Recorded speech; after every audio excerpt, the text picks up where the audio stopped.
नमस्कार दोस्तों, एक बार फिर से आपका मंत्र मनीषी चैनल पर स्वागत है। यह चैनल संस्कृत विद्यार्थियों को ध्यान में रखकर बनाया गया है और आज का हमारा वीडियो महाभारत पर आधारित है। आज हम महाभारत के छोटे-छोटे बिंदुओं को समझते हुए महाभारत का अध्ययन करेंगे। आप सभी पेन कॉपी साथ लेकर बैठे। महाभारत का सामान्य परिचय।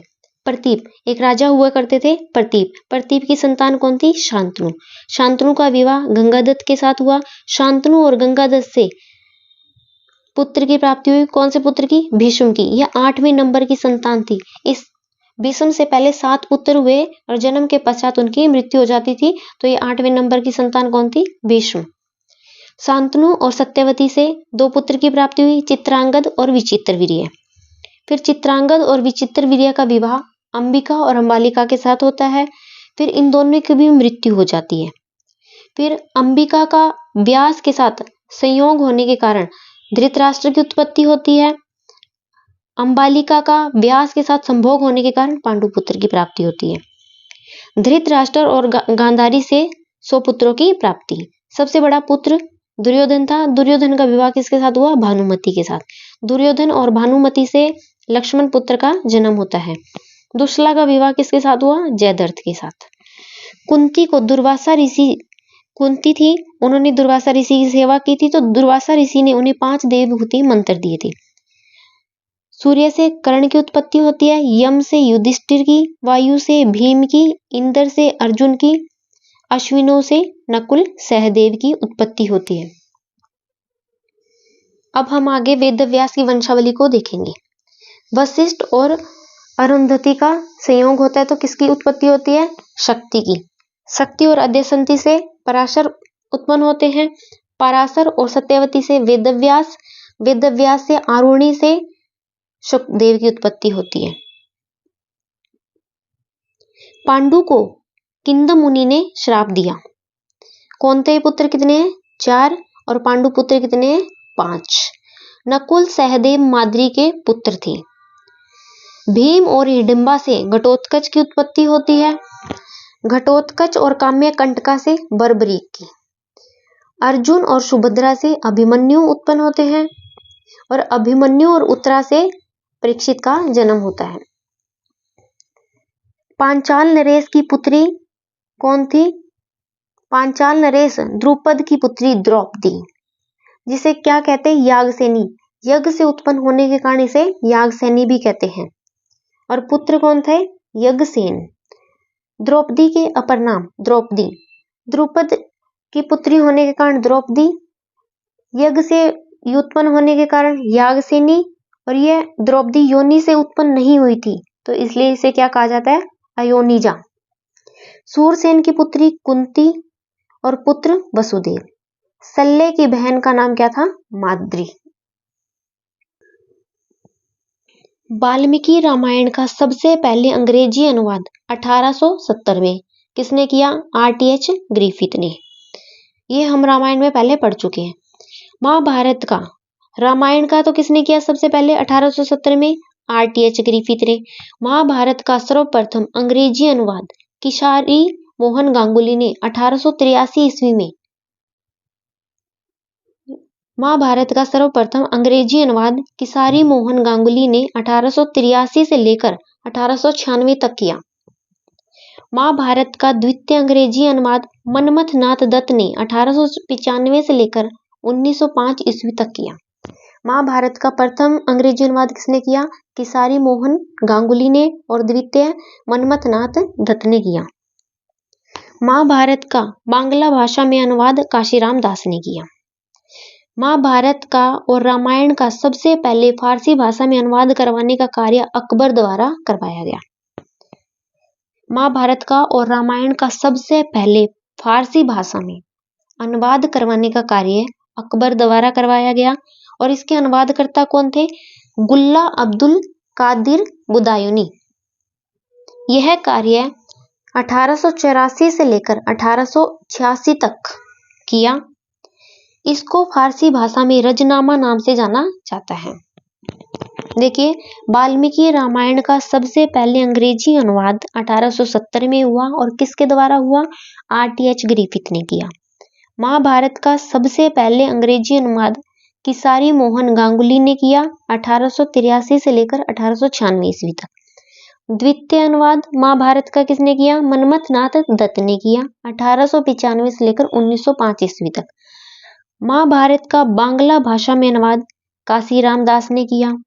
महाभारत का और रामायण का सबसे पहले फारसी भाषा में अनुवाद करवाने का कार्य अकबर द्वारा करवाया गया और इसके अनुवादकर्ता कौन है? गुल्ला अब्दुल कादिर बदायूनी। यह कार्य 1884 से लेकर 1886 ईस्वी तक किया गया। इसको फारसी भाषा में क्या कहा जाता है? रजनामा नाम से जाना जाता है। कौरवों तथा पांडवों के बीच महाभारत का युद्ध कहाँ पर हुआ? कुरुक्षेत्र में। महाभारत के युद्ध में कौरव और पांडवों की सेनाओं की संख्या 18 मतलब 18 अक्षौहिणी सेना थी, जिसमें से कौरवों की सेना 11 अक्षौहिणी तथा पांडवों की सेना 7 अक्षौहिणी थी। अपर नाम देखिए, द्रोणाचार्य को क्या कहा जाता है? भरद्वाज नंदन। अश्वत्थामा को द्रोणी। दासी पुत्र कौन थे? विदुर। दासी का संभोग किसके साथ होता है? तब विदुर का जन्म होता है वेदव्यास के साथ। शकुनी सौबली। कर्ण के पालनकर्ता कौन है? अधिरथ और राधा। इसलिए कर्ण को राधेय पुत्र भी कहा जाता है और राधेय भी कहा जाता है और राधिका पुत्र भी कहा जाता है। महाभारत के युद्ध में संजय को दिव्य दृष्टि प्राप्त हुई थी। इनको वेदव्यास द्वारा ये दिव्य दृष्टि प्राप्त हुई। पांडवों का सेनापति केवल एक ही था, धृष्टद्युम्न। कौरवों का प्रथम सेनापति भीष्म, जो कि 10 दिन तक रहा था। द्वितीय सेनापति द्रोणाचार्य, जो कि 5 दिन तक रहा। तृतीय कर्ण 2 दिन तक। चौथे नंबर का सेनापति शल्य, जो कि 1 ही दिन तक सेनापति रहा। महाभारत में पांडवों को 12 वर्ष का वनवास और 1 वर्ष का अज्ञातवास मिला था। भीष्म को शांतनु ने देवव्रत तथा गंगा ने गंगादत्त नाम दिया। अब आगे देखिए, महाभारत का विकास क्रम किस प्रकार हुआ है। जय भारत महाभारत। महाभारत 3 वर्षों में लिखी गई। देखिए, जय संहिता में कितने श्लोक थे? 8800। यह वेदव्यास के द्वारा वैशंपायन को सुनाया गया और 21 विषय के पर सुनाया गया, धर्म ज्ञान के विषय पर। फिर वापस से इसमें 24,000 श्लोक हो गए और क्या नाम पड़ा इसका? भारत। यह नाग यज्ञ के विषय पर वैशंपायन के द्वारा जन्मेजय को सुनाई गई। फिर इसका नाम भारत से महाभारत पड़ा। महाभारत में कितने श्लोक हो गए? 1 लाख। अरे सोती ऋषियों ने सौनक आदि ऋषियों को सुनाया 12 क्षत्रिय यज्ञ के उपलक्ष्य पर। महाभारत का विकास क्रम 3 प्रकार से होता है, जय, भारत और महाभारत। जय में कितने श्लोक थे? 8800। भारत में 24,000। महाभारत में 1 लाख। महाभारत की रचना 3 वर्षों में हुई है। मंगलाचरण देखिए, नारायणम नमस्कृत्यम नरो चैव नरोत्तमम देवीं सरस्वती व्यासम ततो जयम उदीरयेत्। अभी ये क्वेश्चन आया था कि जो यह मंगलाचरण है वह कौन सी संहिता से प्राप्त होता है? जय से, भारत से, महाभारत से। तो ये जो मंगलाचरण है सबसे पहले जो संहिता लिखी गई उसी से प्राप्त होगा। सबसे पहले संहिता कौन सी लिखी गई? जय, जिसमें कितने श्लोक है? 8800। तो ये मंगलाचरण हमें जय संहिता से प्राप्त होता है। विश्व साहित्य का सबसे बड़ा ग्रंथ कौन सा है? महाभारत, पुराण से भी बड़ा। पंचम वेद, इतिहासम पुराणम पंचम वेदानम वेदम। कौन सा है? महाभारत। पंचम वेद कौन सा है? महाभारत। रामायण से 4 गुना बड़ा महाभारत। 24,000 श्लोक है, तो 24 करोगे 4 तो 1 लाख के आसपास। तो रामायण से 4 गुना बड़ा कौन सा ग्रंथ है? महाभारत। होमर रचित इलियड से 8 गुना बड़ा महाभारत। होमर रचित ओडिसी से 8 गुना बड़ा महाभारत ग्रंथ है। सप्त शास्त्री संहिता 100,000 श्लोकों की संहिता कौन है? कौन सी संहिता है? महाभारत। महाभारत के विरचिता कौन है? वेदव्यास। और महाभारत के लेखक गणेश। लिखा गणेश ने है पर रचना किसने की है? वेदव्यास ने। वेदव्यास के पालनकर्ता कौन है? वेदव्यास के पालनकर्ता अधिरथ।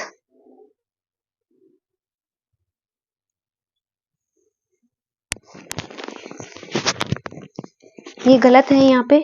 वेदव्यास, वेदव्यास के पालनकर्ता है दासराज। दासराज।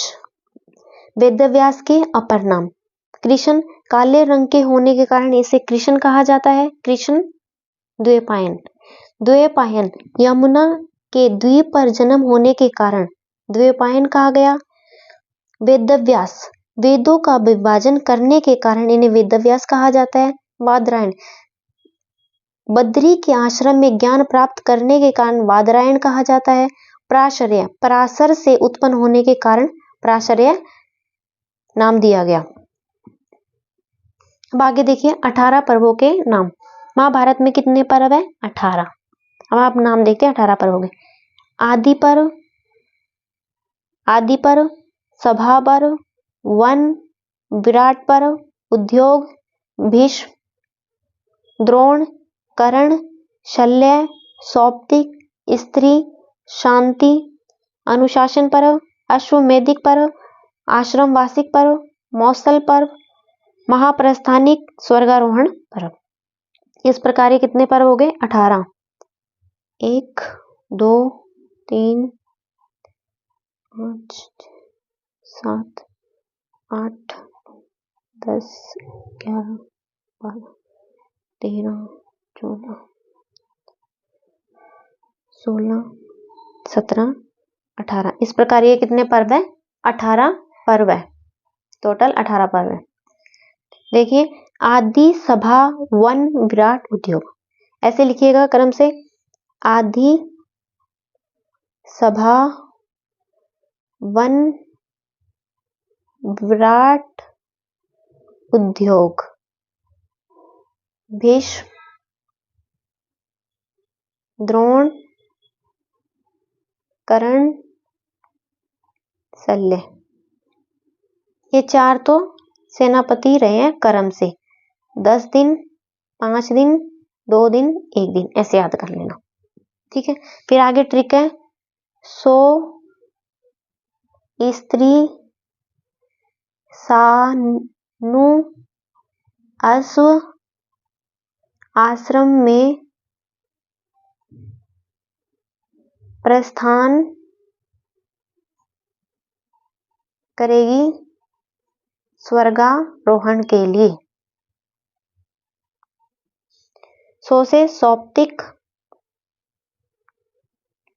स्त्री पर्व, शांति पर्व, नु का अनुशासन पर्व, अश्व का अश्वमेधिक,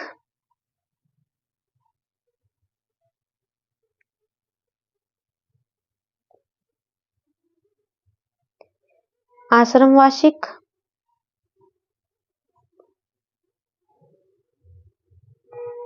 मौसल पर्व में से प्रस्थान से महाप्रस्थानिक,